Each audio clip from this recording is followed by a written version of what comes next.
First of all, today I am going to discuss about basic, some basic facts of English grammar. तो आज हम बताएंगे article. तो article जानने से पहले आप लोग को ये जानना जरूरी है how many letters are there in the English alphabet. तो how many letters are there in the English alphabet, यानी अंग्रेजी वर्णमाला में कितने लेटर्स हैं। There are 26 letters in the English alphabet, यानी अंग्रेजी वर्णमाला में 26 लेटर है, from A to Z, A से लेकर जेड तक। अब on the basis of pronunciation letters are 3 types, यानी उच्चारण जो हम लोग करते हैं उस उच्चारण के आधार पर लेटर को 3 भागों में बांटा गया है। 3 भागों में, वॉवेल, कंसोनेंट, सेमी वॉवेल और सेमी कंसोनेंट। वॉवेल इंग्लिश में 5 है। There are 5 vowels in English. A, E, I, O and U are called vowels. यानी A, E, I, O और U को हम क्या कहते हैं? vowel कहते हैं इंग्लिश में। And W और Y दो ऐसे लेटर है जिसको हम लोग सेमी वॉवेल और सेमी कंसोनेंट के नाम से जानते हैं, W और Y। And W and Y are called semi vowels and semi consonants। 2 letter है जो बोथ वर्क करता है, वॉवेल का भी और कंसोनेंट का भी। तो अब जो बाकी बच गया, 5 वॉवेल हो गया और 2 बोथ हो गया, 5 + 2 = 7। अब बच गया 19 लेटर, वो हो गया प्योर कंसोनेंट्स, यानी all the letters in the English alphabet except A, E, I, O, U, W and Y are called pure consonants. यानी अंग्रेजी वर्णमाला में A, E, I, O, U, W और Y को छोड़कर सभी लेटर प्योर कंसोनेंट्स है, यानी शुद्ध व्यंजन है। Have you understood all of you? After that, अब ये वॉवेल कंसोनेंट का यूज जो है ये बहुत ही उपयोगी है हर जगह। विदाउट वॉवेल कंसोनेंट के ज्ञान का आपको कुछ भी अंग्रेजी में संभव नहीं है। अगर आप नाउन का नंबर बनाइए, वहाँ भी आपको वॉवेल कंसोनेंट का नीड है। आप वर्ब का V1 से V5 बनाइए, वहाँ नीड है। माने V1 से V2 V3 बनाइए, तब भी मतलब इसका नीड है वॉवेल कंसोनेंट का। यानी विदाउट वॉवेल कंसोनेंट से आपको कुछ नहीं आ सकता है। और इसके बाद वॉवेल कंसोनेंट का सबसे जो महत्वपूर्ण ज़रूरी वर्क है वह है, अच्छा 1 minute, semi vowel semi consonant का कुछ तथ्य जान लीजिए आप लोग। जैसा कि W और Y यदि किसी शब्द के शुरू में आए, क्योंकि इसका नाम है सेमी वॉवेल और सेमी कंसोनेंट यानी अर्ध स्वर, अर्थात यहाँ लोग कहते हैं मैंने अधवेसर, जैसे सर्प होता है अधा गेहूँन और अधा धामन, ठीक है ना। अधा गेहूँन और अधा धामन होता है, तो उसका क्या है कि दोनों भाग की प्राथमिकताएं बराबर होती है। तो जैसे कहते हैं मैंने हम लोग मैंने अधसर, जो आधा गेहूँन है आधा धामन है, यही सेमी वॉवेल और सेमी कंसोनेंट भी बस सेम वही है ना। मैंने आधा वॉवेल का काम करेगा, आधा कंसोनेंट का। अब यहाँ प्रश्न बनता है कहाँ वॉवेल है और कहाँ कंसोनेंट है, W और Y। इसका ज्ञान आर्टिकल के लिए बहुत ज़रूरी है। तो W और Y यदि किसी शब्द के बीच में या अंत में आए, बीच या अंत में आए, तो वह सेमी वॉवेल कहलाता है। जैसा कि और शुरू में आएगा तो सेमी कंसोनेंट। एग्जाम्पल से समझिए, जिससे हम लिखेंगे रे, प्रोनाउंसिएशन करेंगे रे, क्या प्रोनाउंसिएशन आया? ए, प्रोनाउंसिएशन आ गया ए, ये हो गया सेमी वॉवेल। क्योंकि अंग्रेजी मैंने हिंदी व्याकरण का भी ज्ञान रहना जरूरी है। हिंदी का लेटर ओ आ और ए आई का जो भी लेटर है वो क्या है कि सेमी वो वॉवेल है, यानी स्वर वर्ण है। तो उसको याद रखना है। आर्टिकल लाइफ में एन का प्रयोग कभी मिस्टेक नहीं होगा।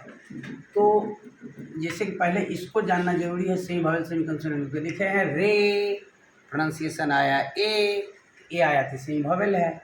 W और Y यदि किसी शब्द के अंत में आएगा तो ये सेमी वॉवेल होगा। जैसे हम लिखेंगे फिजिक्स, बीच में भी आया Y, प्रोनाउंसिएशन करेंगे, प्रोनाउंसिएट करेंगे, फी, प्रोनाउंसिएशन आया ई, Y हो गया सेमी वॉवेल। अब जैसे हम लिखेंगे विंडो, ये केवल डब्ल्यू और वाई के साथ ये फंडा है। विंडो, यहाँ प्रोनाउंसिएशन आया वो, यर लव का लेटर आ गया, क्योंकि मैंने पहले ही बताया ओ और ए का जो लेटर है वो सेमी वोवेल है, सॉरी वो वोवेल है, स्वर वर्ण है। अब बाकी उसको छोड़कर कौवन, चौवन, टौवन, तौवन, पौवन, यर लव जो भी है व्यंजन वर्ण है। तो यानी ये यहाँ लिखते हैं विंडो, प्रोनाउंसिएशन आया ओ, तो ओ जब आया तो ये भी सेमी वोवेल होगा। ठीक है, समझ में आ रहा है? Have you understood all of you? अब ये vowel consonant, semi vowel, semi consonant का जो मामला है, सेमी वोवेल सेमी कंसोनेंट का, इसका अंतर पहचानना इस ट्रिक के आधार पर बहुत ही इजी है। ये कभी भी आप लोग भूल नहीं सकते हैं, इसलिए यह आज क्या पूरी लाइफ में कभी भी भूलना संभव नहीं है। जब बूढ़ा हो जाओगे, है ना, दांत टूट भी जाएगा तो ये दिक्कत नहीं है, क्योंकि टंग से प्रोनाउंसिएशन जो करेंगे तो सही प्रोनाउंसिएशन होगा, है ना। जैसा कि कुछ भी लिखेंगे, साइकोलॉजी, PSYCHOLOGY, साइकोलॉजी, शाय प्रोनाउंसिएशन आया आई, कोलॉजी क्या उच्चारण आया ई, तो लास्ट में आ रहा है, ये हो गया सेमी वोवेल, जिसे हम लिखते हैं एस्टरडे, YSTERDAY, एस्टरडे, यहाँ यो आया, ये सेमी कंसोनेंट होगा। ये एस्टरडे ए आया, ए, ये सेमी वोवेल होगा। अब बात करेंगे ए और एन का प्रयोग कैसे करेंगे, यानी आर्टिकल का।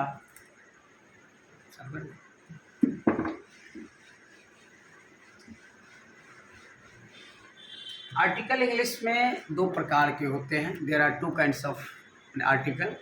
एक होता है डेफिनिट आर्टिकल और एक होता है इनडेफिनिट आर्टिकल। डेफिनिट आर्टिकल और इनडेफिनिट आर्टिकल। तो पहले हम लोग बात करेंगे इनडेफिनिट आर्टिकल पर। इनडेफिनिट आर्टिकल जो है, एक इनडेफिनिट प्रोनाउन है वन। वन का अर्थ होता है एक। वन प्रोनाउन भी है और वन एडजेक्टिव भी है। अगर हम वन के बाद वर्ब का प्रयोग करते हैं तो वन प्रोनाउन होगा। वन के बाद अगर हम नाउन का प्रयोग करते हैं तो वन एडजेक्टिव होगा। ये एडजेक्टिव वन से ए और एन की उत्पत्ति हुई है। ए और एन की उत्पत्ति वन से हुई है। यही कारण है कि वन का जो अर्थ एक होता है, तो ए और एन का प्रयोग हमेशा सिंगुलर काउंटेबल नाउन के पहले होगा। वैसे आर्टिकल चाहे ए हो या एन हो या दो, आर्टिकल डेफिनिट हो या इनडेफिनिट हो, हमेशा नाउन के पहले आएगा। जब तक नाउन नहीं आएगा तब तक आर्टिकल का प्रयोग नहीं हो सकता है। अब ए एन में कुछ कंडीशन क्या है कि जब नाउन सिंगुलर काउंटेबल रहे, सिंगुलर काउंटेबल यानी कॉमन या कलेक्टिव नाउन, जिस नाउन को हम काउंट कर सकते हैं यानी गिन सकते हैं, वहाँ पर ए एन का प्रयोग होगा। और जिस नाउन को हम नहीं गिन सकते हैं, माने अनकाउंटेबल नाउन के पहले ए एन का प्रयोग कभी नहीं होगा। ठीक है। और अब जो है एक बात और है इसमें कि जब तक नाउन नहीं आएगा तब तक आर्टिकल का प्रयोग नहीं होगा, चाहे ए हो, एन हो या दो। नाउन आएगा तभी आर्टिकल आएगा। अब यहाँ किस प्रोनाउंसिएशन में कहाँ कैसे आर्टिकल का यूज करेंगे, कहाँ ए का यूज करेंगे, कहाँ एन का यूज करेंगे, उसको ध्यान देना है। हिंदी में अ और ए है। आ का मतलब आ हर्षि दीर्घ हर्षु दुर्गु जो भी है, या ए आई ओ अंगा, उससे अगर शुरू होगा तो हम आर्टिकल एन का प्रयोग करेंगे। जब आ या ए के किसी लेटर से अगर प्रोनाउंसिएट शुरू होगा, प्रोनाउंसिएशन वर्ड का पहला लेटर है ना, कोई सिंगुलर काउंटेबल का, यदि आ या ए आई से शुरू हो तो आर्टिकल एन का प्रयोग करेंगे। और जब कौवन, चौवन, टौवन, तौवन, पौवन इत्यादि से शुरू हो तो आर्टिकल ए का प्रयोग करेंगे। सच है, जिसे हम लिखेंगे अम्ब्रेला, UMBRELLA। अम्ब्रेला का प्रोनाउंसिएशन अ से शुरू हुआ, उच्चारण अ है, इसलिए हम इसके पहले एन का इस्तेमाल करेंगे, एन का प्रयोग करेंगे। यहीं पर हम लिखेंगे यूनिवर्सिटी, UNIVERSITY, यूनिवर्सिटी प्रोनाउंसिएशन आया यो। तो जब प्रोनाउंसिएशन यो आएगा तो हम आर्टिकल ए का इस्तेमाल करेंगे, क्योंकि यहाँ भी यू है। इंग्लिश को देखना यहाँ मैंडेटरी नहीं है, इसके लिए या तो साउंड का जानकारी होना चाहिए, तो इंग्लिश में साउंड 44 है, उसको सीखना पड़ेगा।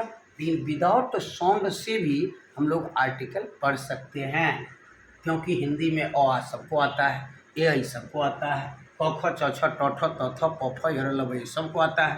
तो जब अ आ या ए ऐ से शुरू होगा तो आर्टिकल एन का प्रयोग करेंगे, या क वर्ण च वर्ण इस सबसे शुरू होगा तो आर्टिकल ए का प्रयोग करेंगे। देखो अगर ये अंतर नहीं जानेंगे तो यहाँ भी यू है, यहाँ भी यू है, लेकिन हिंदी प्रोनाउंसिएशन अलग हुआ। यही कारण है कि यहाँ अ आया प्रोनाउंसिएशन यू का, इसीलिए एन लगेगा, यहाँ पर य आया इसलिए ए लगेगा। जैसा कि अब हम लिखते हैं यूनिक, UNIQUE यूनिक, यहाँ पर क्या आर्टिकल लगेगा? कुछ नहीं, cross. Why, what is cause behind it? इसके पीछे का क्या कारण है? कारण ये है कि यहाँ नाउन नहीं आया है, क्योंकि यूनिक का मतलब अनोखा या माने अद्वितीय। तो जब ये अनोखा है या अद्वितीय है तो ये तो एडजेक्टिव है। जब तक क्या बोले थे, जब तक नाउन नहीं आएगा तब तक आर्टिकल का प्रयोग नहीं करेंगे। यहाँ नाउन नहीं आया है तो आर्टिकल का प्रयोग नहीं होगा। अब जैसे हम लिखेंगे यूरोपियन, EUROPEAN, यूरोपियन का प्रोनाउंसिएशन य से शुरू हुआ, तो यही कारण है यहाँ पर प्रयोग ए होगा। अब हम लिखेंगे एम में ए से प्रोनाउंसिएशन शुरू है, आर्टिकल एन का प्रयोग करेंगे। हम लिखेंगे BA बैचलर ऑफ आर्ट्स, यहाँ पर ए का प्रयोग करेंगे। यहाँ हम लिखेंगे BDO ब्लॉक डेवलपमेंट ऑफिसर, यहाँ पर हम ए का प्रयोग करेंगे, प्रोनाउंसिएशन ब आया। यहाँ पर अगर हम लिखते हैं ऑनेस्ट, HONEST, यहाँ पर कोई आर्टिकल का इस्तेमाल नहीं होगा। क्यों? क्योंकि ये एडजेक्टिव है। मैंने बताया जब तक नाउन नहीं आएगा तब तक आर्टिकल नहीं आएगा। नाउन में भी कौन नाउन? कॉमन या कलेक्टिव, जिस नाउन को हम काउंट कर सकते, गिन सकते हैं। गिन सकते हैं उसमें भी क्या, जो सिंगुलर है। कारण ये है कि आर्टिकल AN की उत्पत्ति वन से हुई है, वन का अर्थ एक होता है। अब जैसा कि हम लिखेंगे मिल्क, MILK, मिल्क के पहले क्या लगेगा? मिल्क भी तो नाउन है, लेकिन मिल्क के पहले कुछ नहीं, AN का प्रयोग कभी नहीं होगा मिल्क के पहले। क्यों नहीं होगा? क्योंकि मिल्क मटेरियल नाउन है, मिल्क को हम गिन नहीं सकते हैं। तो गिन नहीं सकते हैं तो क्यों नहीं AN का प्रयोग होगा? कारण ये है कि ए और एन की उत्पत्ति वन से हुई है, वन को तो काउंट किया जाता है, इसी यही कारण से मटेरियल नाउन में नहीं लगेगा, माने अनकाउंटेबल में नहीं लगेगा। और हम लिखेंगे ब्यूटी, ब्यूटी मीन्स होता है सुंदरता। तो ब्यूटी क्या है? सुंदरता का अनुभव होता है, ये ऑब्जेक्ट नाउन है। यानी आर्टिकल पढ़ने से पहले नाउन का बेसिक ज्ञान होना बहुत ज़्यादा जरूरी है। Without noun you can't understand an article. Have you understood? Beautiful, beauty के पहले भी नहीं लगेगा, बिफोर beauty no article. After that अगर हम बात करेंगे, जैसे लिखेंगे यूनियन, UNION, यो आया प्रोनाउंसिएशन, लेकिन मतलब माने इंग्लिश के अकॉर्डिंग तो यू वोवेल है, लेकिन हिंदी में यो आया प्रोनाउंसिएशन, इसलिए यहाँ यूनियन के पहले ए लगेगा। अब जैसे हम लिखते हैं यूटेंसिल, यूटेंसिल, यूटेंसिल मीन्स बर्तन होता है, यहाँ भी यो आया तो ए लगेगा। यहाँ हम लिखेंगे एप्पल, APPLE, वोवेल साउंड से ए से शुरू है, ए से शुरू है तो एन लगेगा। यहाँ हम लिखेंगे मैंगो, मौ से शुरू है, आर्टिकल ए लगेगा। तो बस ऐसे ही आर्टिकल AN का प्रयोग करना है। याद रखना है कि ए और एन की उत्पत्ति वन से हुई है, वन का अर्थ एक होता है। यही कारण है कि ए और एन का प्रयोग हमेशा काउंटेबल नाउन के पहले होता है। काउंटेबल नाउन में जिस नाउन को हम काउंट कर सकते हैं, the noun that can be counted is called the countable noun. यानी जिस नाउन को हम गिन सकते हैं, है ना, जिस नाउन को हम गिनती करते हैं, उस नाउन के पहले AN का प्रयोग करेंगे। जिस नाउन को हम नहीं गिन सकते हैं वहाँ AN का प्रयोग हम कभी नहीं कर सकते हैं। और जो नाउन अनकाउंटेबल है, जिस नाउन को हम काउंट नहीं कर सकते हैं, वो भी नाउन के पहले AN का प्रयोग कभी नहीं होगा। ये बात हमेशा याद रखना। और इसके बाद अब आ गई AN रहने देता हूँ।